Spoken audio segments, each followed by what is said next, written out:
할렐루야. 주님의 평강이 넘쳐나는 이 시간 되게 하여 주시고 주님의 말씀을 들으려 하오니 우리의 마음의 문도 열어주시고 우리의 모든 것을 열어주셔서 하나님의 말씀이 들려지게 하여 주시고 힘이 되게 하여 주시고 능력이 되게 하여 주시옵소서.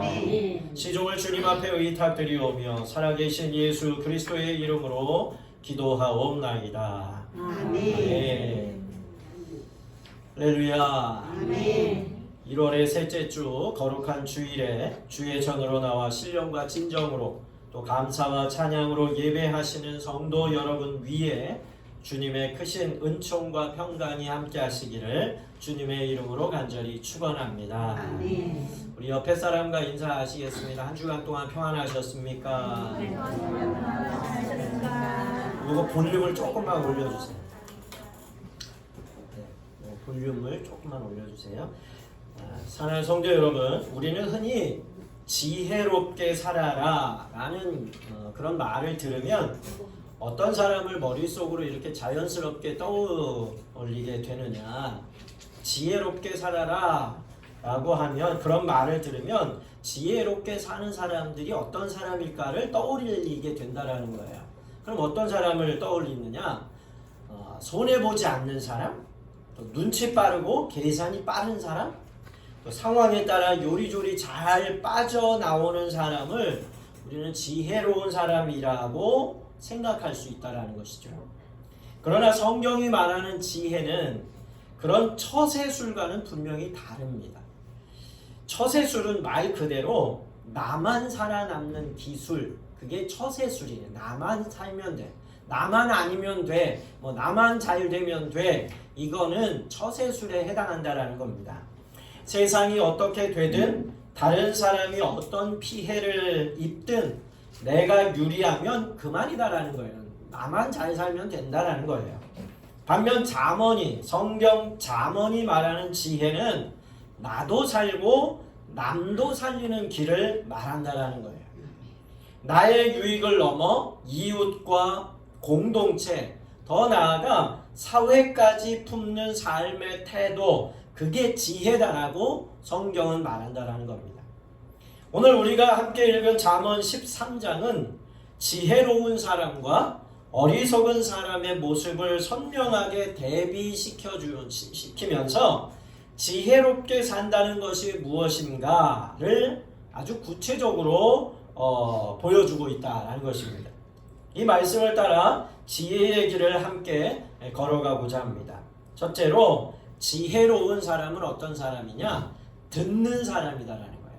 말하는 사람이 아니라 듣는 사람이 지혜로운 사람이다라는 것입니다. 우리 13장 1절 말씀 같이 읽어보겠습니다. 지혜로운 아들은 아비의 훈계를 들으나 거만한 자는 꾸지람을 즐겨 듣지 아니하느니라. 그러니까 듣고 싶은 것만 들으면 그건 지혜로운 아들이 못 된다라는 거예요. 지혜와 어리석음의 가장 큰 차이는 무엇이냐? 능력이 아니라 태도에 있다라는 거예요. 그 핵심은 바로 경청, 잘 듣는 것, 거기에 그 핵심이 있습니다. 솔직히 말해 여러분, 충고와 훈계를 듣기 좋아하는 사람은 아무도 없습니다. 기분이 상하고 자존심을 건드리는 말이 될 수도 있기 때문에 그렇습니다. 그래서 우리는 쉽게 이렇게 말합니다. 저 사람은 나를 잘 몰라서 저렇게 나한테 얘기하는 거야. 충고와 훈계를 하는 사람에게 그렇게 생각한다라는 겁니다. 그러나 지혜로운 사람은 다릅니다. 그 말 속에, 그 충고와 훈계 속에 배울 것이 있는지를 곰곰이 생각한다라는 거예요. 잠언은 반복해서 말합니다. 교만에서는 다툼만 일어나고 훈계를 저버리는 자에게는 궁핍과 수치를 당하며 하나님의 말씀을 멸시하는 것은 스스로를 망하게 하는 길이다, 이렇게 말하고 있다는 것입니다. 결국 지혜로운 사람은 사람의 말 너머에서 하나님의 뜻을 들을 줄 아는 사람이 지혜로운 사람이다라는 겁니다. 그래서 잠언은 이렇게, 오늘 13장은 이렇게 결론 짓지요. 20절 말씀 같이 읽어보겠습니다. 지혜로운 자와 동행하면 지혜를 얻고 미련한 자와 사귀면 해를 받느니라. 아멘.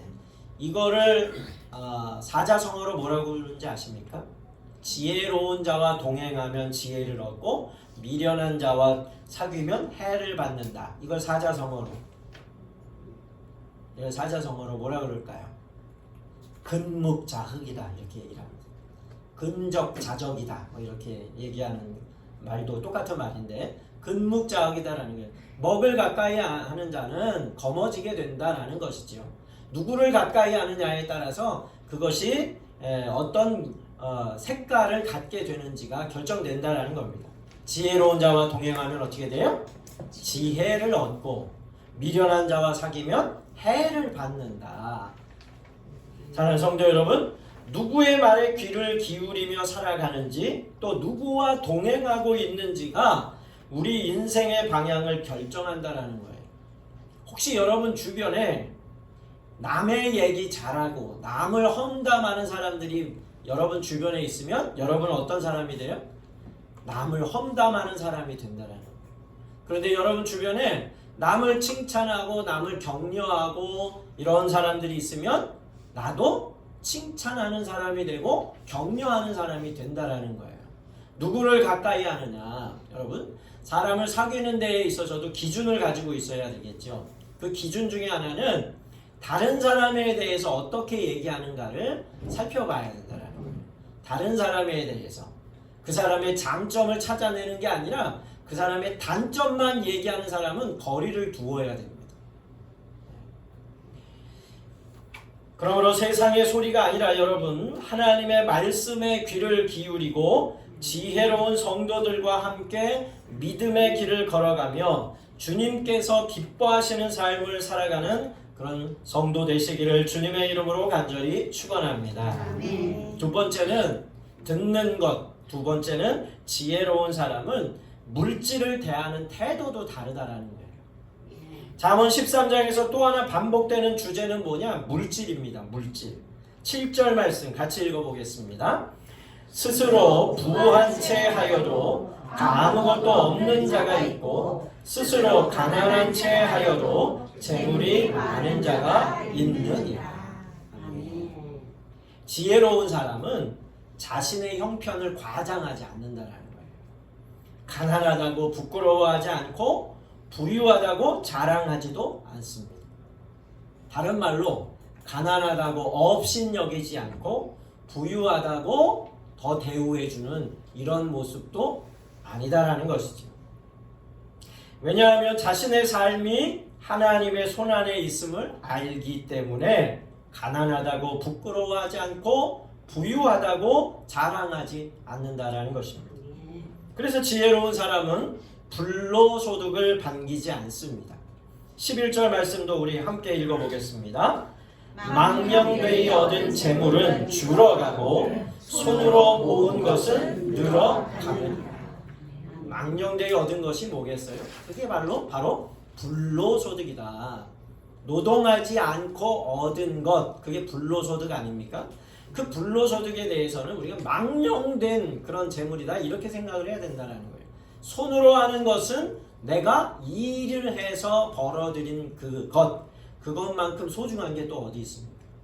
사랑하는 성도 여러분, 이런 말이 있지요. 쉽게 얻은 것은 쉽게 사라진다 하는 것입니다. 지혜로운 사람은 땀 흘려 얻은 소득을 기뻐하고 주어진 만큼 자족한다라는 것입니다. 그러니까 하나님 앞에 기도할 때도 이런 거예요. 좀 일 좀 줄여주시고 돈은 좀 더 많이 벌게 해주세요. 이런 게 아니라 하나님 이렇게 한 달을 또 열심히 일해서 그것에 대한 소득을 저에게 주시니 감사합니다. 우리 혜원이가 지난주에 그 2차 3차 임용을 받잖아요. 아마 내정자가 있는 것 같아요. 거기는. 근데 나오면서 아주 그 질문 같지도 않은 질문을 해가지고 열이 있는 대로 받아가지고 막 얘기를 하는데 끝에 무슨 얘기를 했냐면 정말 기분 나쁘고 아주 그랬는데 오늘 월급이 들어왔어요. 월급이 들어왔다고. 예. 치료 중에 가장 좋은 치료는 무슨 치료? 금융치료죠. 아주 기분 더럽게 나쁜데 월급이 띵 하고 온 순간에 기분이 좋아졌다라는 거예요. 여러분, 지혜로운 사람은 땀 흘려 얻은 소득을 기뻐하고 주어진 만큼 자족하는 거예요. 그리고 이런 삶은 개인 한 사람으로 끝나지 않습니다. 22절의 말씀처럼 선유는 그 산업을 자자손손에게 끼치게 됨을 여러분 기억하시기 바랍니다. 여기서 말하는 유산은 단지 재산만이 아닙니다. 성실함, 근면함, 정직함이라는 삶의 태도다라는 거예요. 우리 아버지는 무슨 일을 하든 항상 근면하시고 성실하셨다라고 기억해 주는 것만으로도 자식에게 큰 유산을 주는 거다라는 거예요. 우리 아버지는 늘 이렇게 하셨어. 예전에 제 후배 목사 중에 한 사람이 금난교회 출신인데 그 김홍도 감독님 살아생전에 그 김홍도 감독님의 지금 아들이 지금 금난교회 담임 목사잖아요. 그 친구가 저보다 2년 후배입니다. 그런데 그 친구랑 동기 친구가 있어서 김홍도 감독님의 집을 놀러 갔대요. 놀러 갔는데 항상 놀러 가면은 감독님이 뭘 하고 계시느냐, 책을 손에서 놓은 거를 본 적이 없대요. 감독님은 책을 손에서 놓은 적을 본 적이 없고 항상 영어 단어를 외우고 계셨다는 거예요. 영어 단어. 화장실에 가도 영어 단어가 있고 거실에도 영어 단어가 있고 어디를 가든 영어 단어가 있고 영어 단어를 쓴 그 노트 이런 것들이 늘 있었다는 거예요. 그러면 그 자식들은 그 아버지를 어떻게 기억하겠어요? 우리 아버지는 늘 책을 놓지 않고 영어를 공부하신 분. 그래서 김홍도 감독님이 제대로 유학을 하지 않으셨음에도 불구하고 영어를 아주 유창하게 하셨습니다. 그래서 그 뭐 통역도 당신이 직접 하셨고 이렇게 하신 게 여러 가지 것들이 있어요. 첫 번째는 형이 너무 잘났어. 그 형이 김홍도 감독님의 형님이 너무너무 똑똑하고 너무너무 공부들이 다 잘했던 형님입니다. 엘리트 중에 엘리트예요. 김선도 감독님. 그러니까 그거에 대한 자격지심이 좀 있었겠죠. 나는 어떻게 하면 형을 따라잡을 수 있을까? 뭐 이런 것들이 오히려 도전이 되고 포기한 게 아니라 자기 스스로의 루틴을 만들고 열심히 노력해 갔다라는 거예요.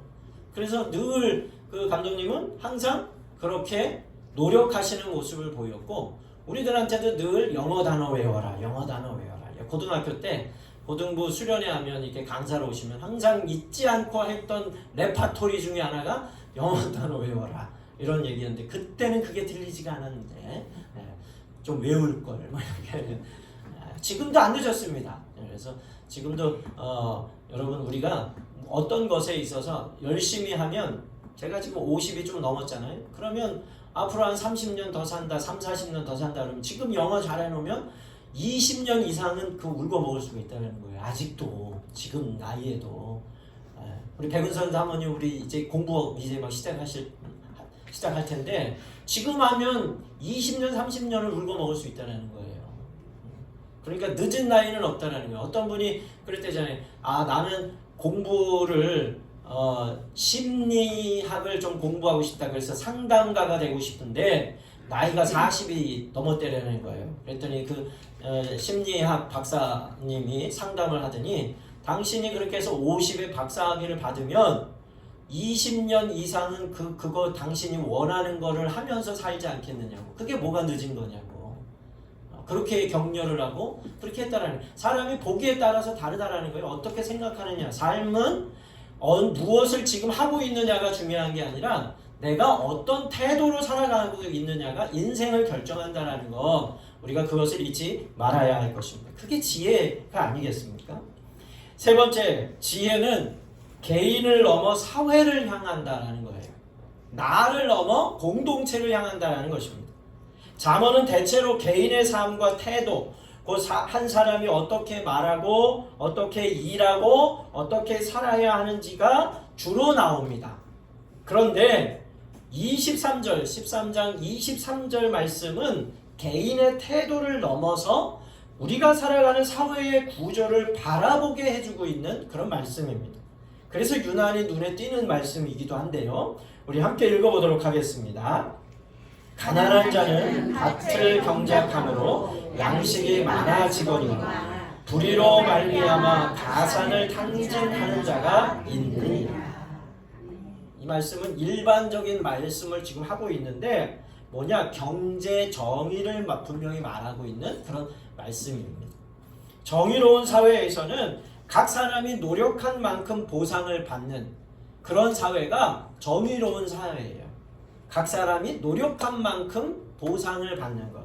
쉬운 것 같으면서도 쉽지 않습니다. 세상은 그런 게 살아가면 뭐라 그럴까요? 빈익빈 부익부, 부익부 빈익빈이라는 게 생길 수가 없죠. 그런데 세상은 더 가지려고 합니다. 덜 하고 더 가지려는 세상이에요. 우리가 살아가는 세상은 덜 힘을 쓰고 더 많이 가지려고 하는 세상에 우리가 살아가고 있다라는 것이죠.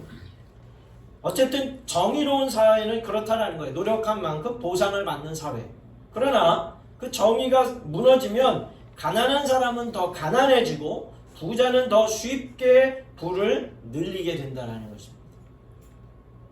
요즘 들어서 전 세계적으로 그래요. 우리나라만이 아니라 우리나라도 그런데 중산층이 무너져 버린 게 지금의 현실 아닙니까? 그러니까 돈이 많은 사람들은 돈을 훨씬 더 많이 벌어요. 가난한 사람은 늘 가난해. 그 속도가 장난 아니게 이렇게 떨어진다는 거예요. 그런데 교회도 마찬가지. 앞으로의 교회도 어떻게 전망하느냐 하면 메가처치, 그러니까 1000명, 2000명, 10,000명 이렇게 모이는 교회는 더 부흥하게 된다는 거예요. 그런데 그렇지 못한 200~300명의 교회는 더 떨어지게 된다는 거예요. 그러니까 우리는 200~300명이 뭡니까? 20명 모여서 예배드리는 그런 교회는 그나마 명맥을 이어갈 수 있는데 중간에 있는 200~300명, 그러니까 1000명 이하의 교회들이 무너진다는 거예요.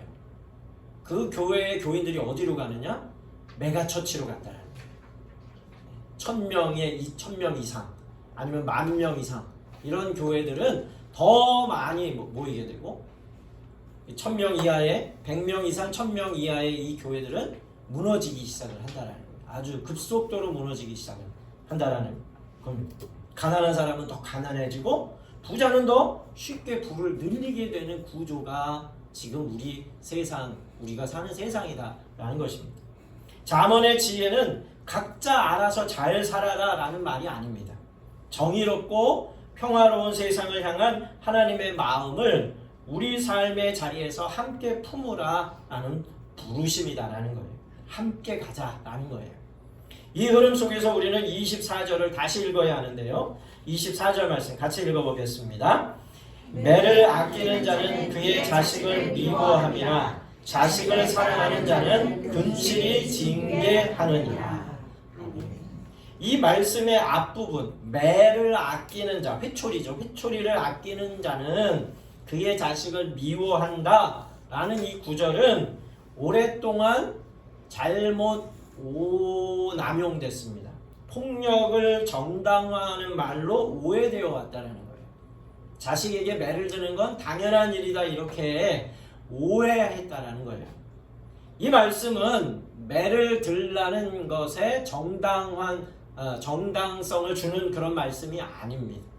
성경은 같은 뜻을 반복해서 말함으로 의미를 분명히 할 때가 있어요. 같은 뜻인데 다른 말로 표현을 하지만 같은 뜻이다라는 거예요.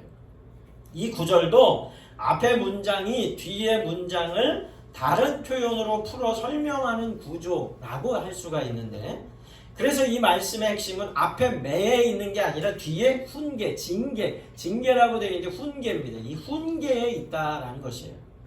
매를 아끼는 자는 자식을 미워한다 라는 말은 아무 말도 하지 않고 아무 가르침도 주지 않으며 아무 책임도 지지 않는 것이 결코 사랑은 아니다. 그것이 사랑이 아니다 라는 뜻을 가지고 있어요. 그 의미는 이어지는 말씀에서 분명해지지요. 자식을 사랑하는 자는 근실이 징계하느니라 라는 것이에요. 여기서 말하는 징계는 분노를 자신에게 쏟아내는 그런 폭력을 말하는 것이 아니라 사랑으로 바로 세우는 훈련과 가르침, 곧 책임 있는 훈계를 가리킨다라는 거예요. 그래서 이 말씀은 특별히 어느 말씀을 비추어서 이 말씀을 보아야 하느냐 하면, 우리는 항상 여러분 기준이 있는데 구약 성경을 볼 때는 신약 성경이라는 렌즈를 통해서 구약 성경을 봐야 돼요. 신약 성경을 통해서. 그래서 이 말씀도 신약 성경의 한 구절, 한 말씀을 렌즈 삼아 이 말씀을 다시 우리가 정리해 볼 필요가 있는데, 그 말씀이 에베소서 6장 4절입니다. 우리 같이 읽어보도록 하겠습니다. 또 아비들아, 너희 자녀를 노엽게 하지 말고 오직 주의 교훈과 훈계로 양육하라. 노엽게 하지 말고 교훈과, 주님의 교훈과 훈계로 잘 양육해라. 잘 성장하도록 도와야 된다라는 것이에요. 지난번에 우리 집에서 우리 유리가 화장실을 좀 더럽게 썼어요.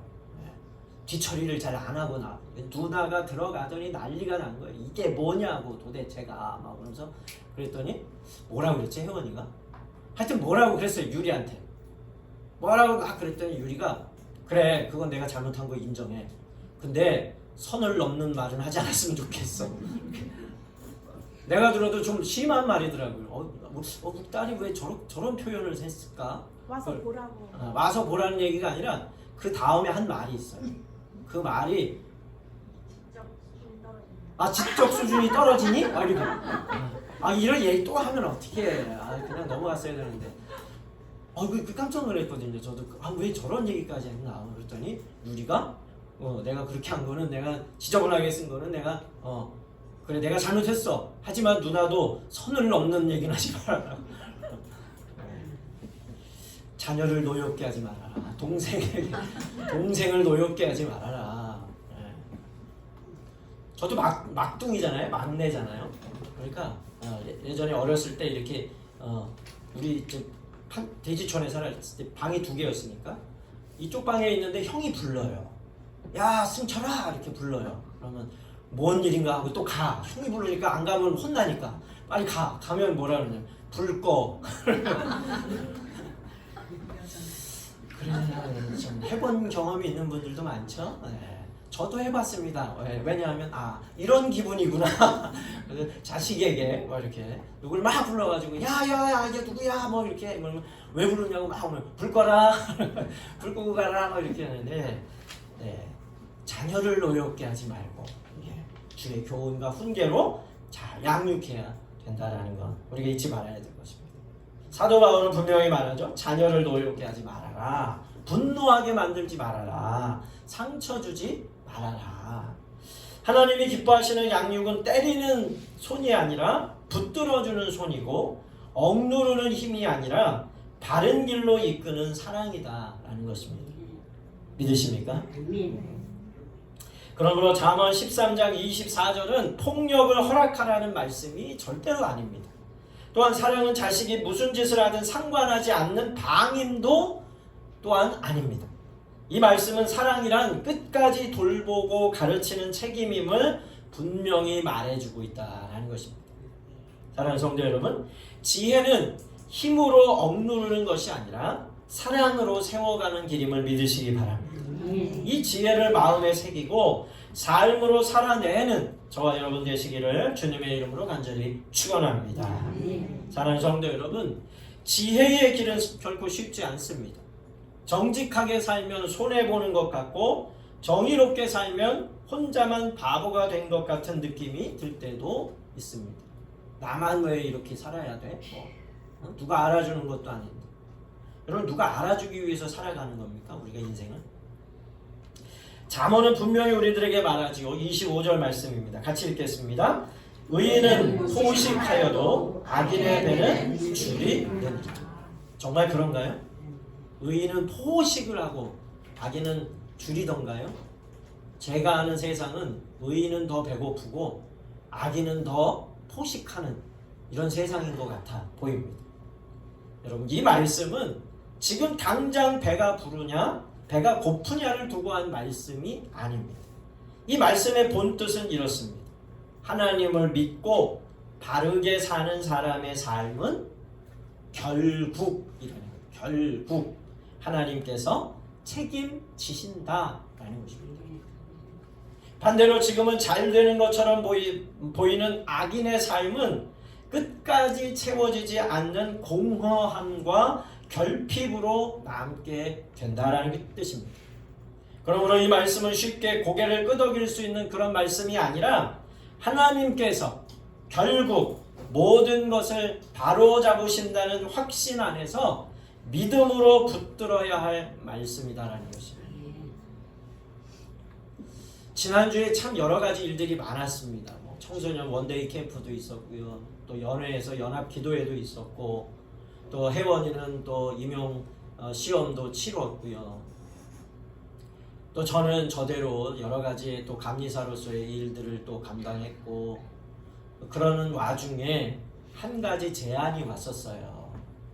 우리 교회로 오지 않겠느냐 제안이 왔어요. 아이고 주여 그게 이제 뭐 통합이 아니라 여기 가까운 교회에 있어요. 다른 교단에. 여러분 여기 이쪽으로 가다 보면 사도행전교회라고 아마 보셨을 거예요. 그 교회에 이제 목사님이 올해 71살이랍니다. 근데 그 교단은 75이 은퇴 나이예요. 그런데 이제 저보고 우리 교회로 세영교회가 이 교회로 오면 어떻겠느냐라는 제안을 해주셨어요.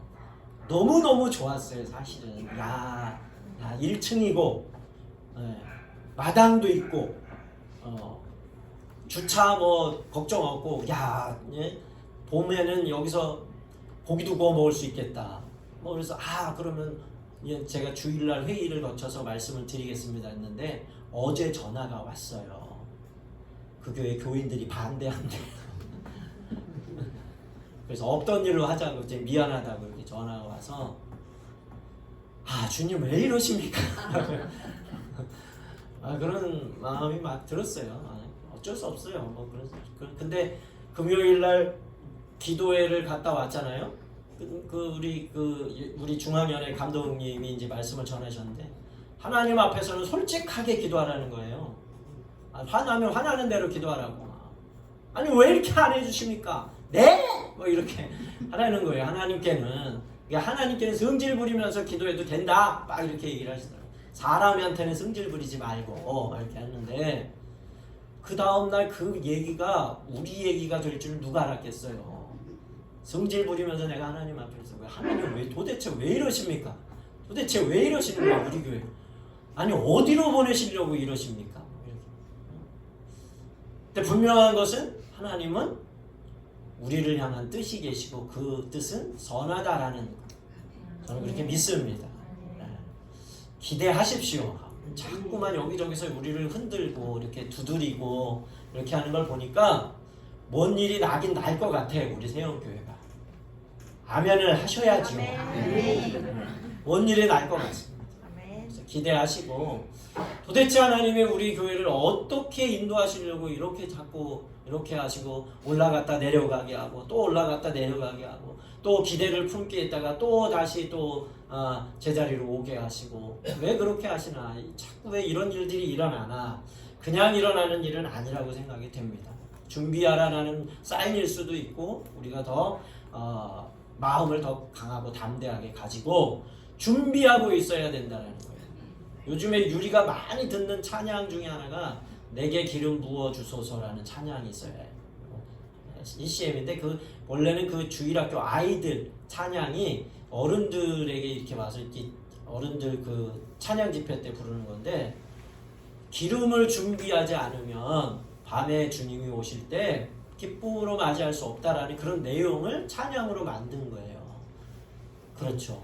우리가 주님이 언제 오실지, 주님이 언제 우리를 들어 사용하실지는 주님만이 아시는데 준비는 누가 해야 돼요? 우리가 해야 된다는 거예요. 열심히 준비해야 되겠다. 건축 헌금도 열심히 우리는 무슨 일이 일어나는지 모르니까 열심히 준비하고 하나님이 어디로 우리를 인도하실지 우리는 그건 주님께 맡겨드리고 우리가 해야 될 것, 준비해야 될 것에 최선을 다하자라는 것만큼은 잊어서는 안 될 것입니다. 사랑하는 성도 여러분, 우리 하나님을 신뢰하며 바르게 살아가는 거 그거 놓치지 마시기 바랍니다. 그러면 하나님께서 결국 여러분의 삶을 책임져 주신다는 사실을 믿으시기 바랍니다. 이 믿음을 가지고 이번 한 주를 이렇게 살아갔으면 좋겠습니다. 첫 번째, 말하기보다 듣기를 먼저 하는 시간을 가지십시오. 사람이 가장 무서운 사람이 어떤 사람이냐면 말을 많이 하는 사람이 무서운 사람이 아니라 끝까지 듣는 사람이 무섭대요. 저 사람이 도대체 무슨 얘기를 할까? 그래서 상대방의 말을 끝까지 듣는 사람, 아무 얘기 없이 끝까지 듣는 사람이 제일 무서운 사람이에요.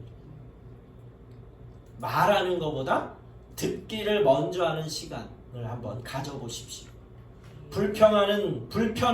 불편한 말 속에서도 하나님의 뜻이 있는지를 묻는 그런 한 주가 되십시오. 가정에서, 교회에서, 관계 속에서 귀를 여는 그런 지혜로운 사람이 되어야 될 것입니다. 두 번째, 물질 앞에서 정직을 선택하십시오. 쉽게 얻는 이익보다 정직하게 얻는 소득을 기뻐하십시오. 한 달에 이 월급, 내가 이 월급을 탈 때까지 하나님, 내가 한 달 동안도 성실하게 일하게 해주신 것 감사합니다. 그리고 내 직장 안에서 빛이 되게 하시고 소금이 되게 해주신 것도 감사합니다. 혹여나 나의 언행을 통하여 다른 사람들에게 상처를 주었다면 용서하시고 이제 새롭게 시작하는 한 달 동안에는 그렇게 상처 주는 것보다는 위로하고 격려하고 응원해 줄 수 있는 그런 사람이 되게 해달라고 기도하시기 바랍니다. 세 번째, 나만이 아니라 우리를 생각하십시오. 내가 서 있는 자리에서 정직과 정의를 지키는 것이 이웃과 사회를 섬기는 길임을 기억하십시오. 작은 선택 하나가 하나님의 정의를 드러내는 통로가 됩니다. 아무도 나를 보지 않는 것처럼 보여도요, 누군가는 나를 보고 있습니다. 첫 번째는 하나님이 보고 계십니다. 두 번째는 익명의 누군가가 나를 보고 있다. 누군가 김종필 감독님이 그런 얘기를 하셨나요? 나는 아무것도 없는 것 같은데 누군가는 나를 부러워하는 사람이 있다라는 거예요. 누군가. 저도 가끔 그런 얘기를 하죠. 우리 교회는 20명 남짓의 교인들이지만 20명이 뭡니까? 10명도 안 모이는 교회는 우리 교회를 보면서 부러워하는 거예요. 여기 하다못해 여기 우리가 성탄절 뭐가 되면 막 꾸미잖아요. 우리 교회로 오면은 우리 교회는 청년들도 목사님 교회만큼 되는데 이런 거 하라 그러면 아무도 안 한대. 그러면서 이런 거 한다라는 걸 부러워하더라고요. 그리고 더한 교회는 아예 생각도 못 하는 거예요. 이런 것들은. 그런 교회를 생각한다면 감사한 일이죠. 우리가 지금은 방학을 해서 금요기도회를 하지 않지만 금요기도회, 이 기도회도 하고 싶어도 성도가 없어서 하지 못하는 교회도 있다는 거지. 그런 거에 비하면 우리는 적은 숫자지만 기도할 수 있는, 기도합시다라면 같이 기도하는 성도가 있다는 거. 또 오늘도 여성교회 개석회가 있는데 여성교회 개석회가 있습니다. 함께 힘을 모아주십시오 하면 힘을 모아주시는 분들이 계시다라는 거예요. 이거 얼마나 감사한 일입니까? 다른 교회는 이런 일을 하고 싶어도 할 수가 없는 거예요. 할 수 있는 형편과 상황이 못 되는 것입니다. 그래도 우리는 할 수 있잖아요. 규모는 작아도 우리가 할 수 있다는 게 너무너무 감사한 일 아니냐. 우리가 늘 이런 것들에 더 높은 곳을 보면서 불평하는 것이 아니라 우리보다 못한 분들이 계시다는 것에 우리가 책임감을 가지고 또 우리가 좋은 본을 보일 수 있는 그러한 하나님의 사람, 우리 교회가 되어야 될 줄로 믿습니다. 사랑하는 성도 여러분, 지혜는 계산이 아니라 신뢰입니다. 하나님을 신뢰하기 때문에 손해를 감수할 수 있고 하나님을 신뢰하기에 정의의 길을 포기하지 않을 수 있는 것입니다. 이 한 주간, 또 새로운 한 주간을 또 살아가셔야 되잖아요. 이 한 주간에 지혜의 길을 선택하며 하나님의 마음으로 세상을 살아가시는 저와 여러분 모두가 되시기를 주님의 이름으로 간절히 축원합니다. 기도하시겠습니다. 살아계신 하나님, 오늘도 우리와 함께하여 주시고 복된